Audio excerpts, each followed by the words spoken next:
Čaute, zdravia vás Liptáci, ja som Jano z Močiara.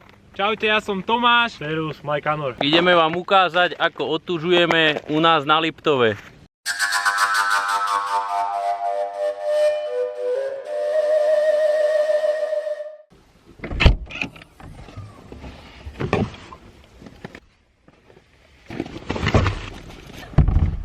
Mrazivých minus 8,5 stupňa a ideme otužovať. Utužovať.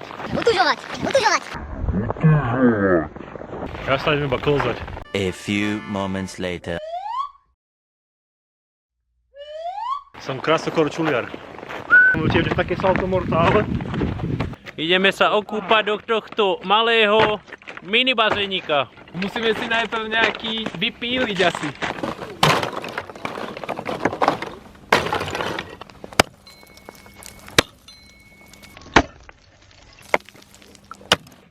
Sekerou nám to nejde, musíme použiť ťažšiu techniku.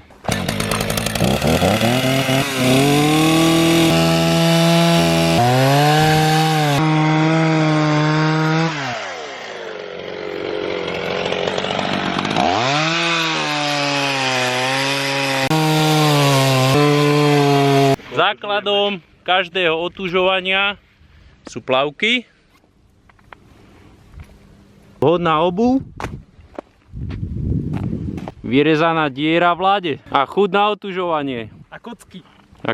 V pozadí vidíme nádhernú panorámu Liptova a kostolík. Takýto hrubý ľad sme vypílili, 35 cm. Tomi, povedz mi prosím ťa základné poznatky ohľadom otužovania. Ten, kto by chcel začať, čo by mal urobiť ako prvé?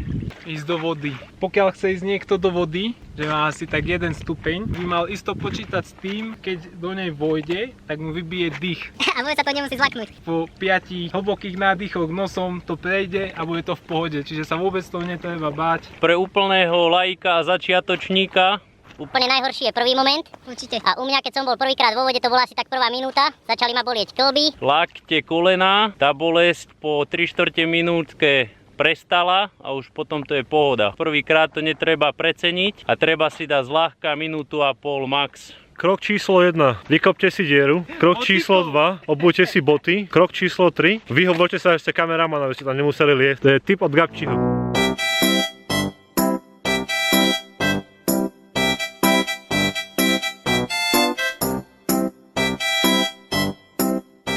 Čísel. Chalani sú strašní blázni. Takže pomaličky vojsť do vody, pravidla popas, 3 hlboké nádychy a môžete sa ponoriť až po hlavu, po zátylu. A my si ideme nastaviť nejaké 3 minútky.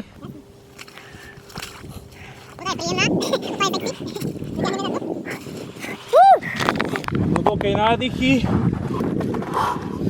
A keď chytíte dých, už je to úplná pohoda. Jacuzzi na Liptovskej Mare, minus 8,5 stupňa, vodička má koľko? Myslím, že tak do 1 stupňa max. 1 stupník. Vynikajúco. Tým, že sme už trošku trénovaní, že to robíme pravidelne, tak to není až taký šok pre organizmus, aký keď to robíte prvýkrát. Čiže pocity sú zaujímavé, ale keď vyjdeš von, tak...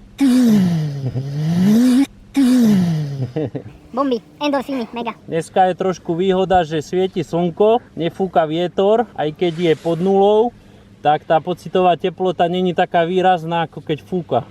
Niekedy je horšie, keď je plus 5, Ty kokos, aj zaťahnutá fúka, tak to sa mi ani do vody nechce ísť. ale dneska to je dovolenka. Chalani, jeden benefit mi povedzte. Neviem, čo je to choroba, neviem, čo je to sopel z nosa. A myslím si, že celkovo moja imunita, odkedy som začal otužovať, tak rapidne vzrástla. Isto. Ale určite najdôležitejšie, ako vo všetkých veciach, je pravidelnosť. Není to o tom, že sa namočíš raz za rok a myslíš si, že to proste už je OK a imunita ti vybuchne. Ale treba to robiť 2-3 krát do týždňa, aj keby len studenou sprchou doma. Chalani, nejaké varovanie pre úplných začiatočníkov? Veľmi pomaly s hlavou pod vodu. To ti môže úplne ty kokos zoskratovať poistky, keď nie si zvyknutý. To sú bomby. Vyskúšame to.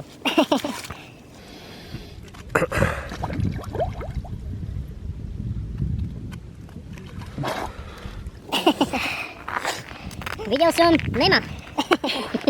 Dobre, a Dori. Dobre, takže máme 4 minúty aj 29 sekúnd. Voda bola príjemná.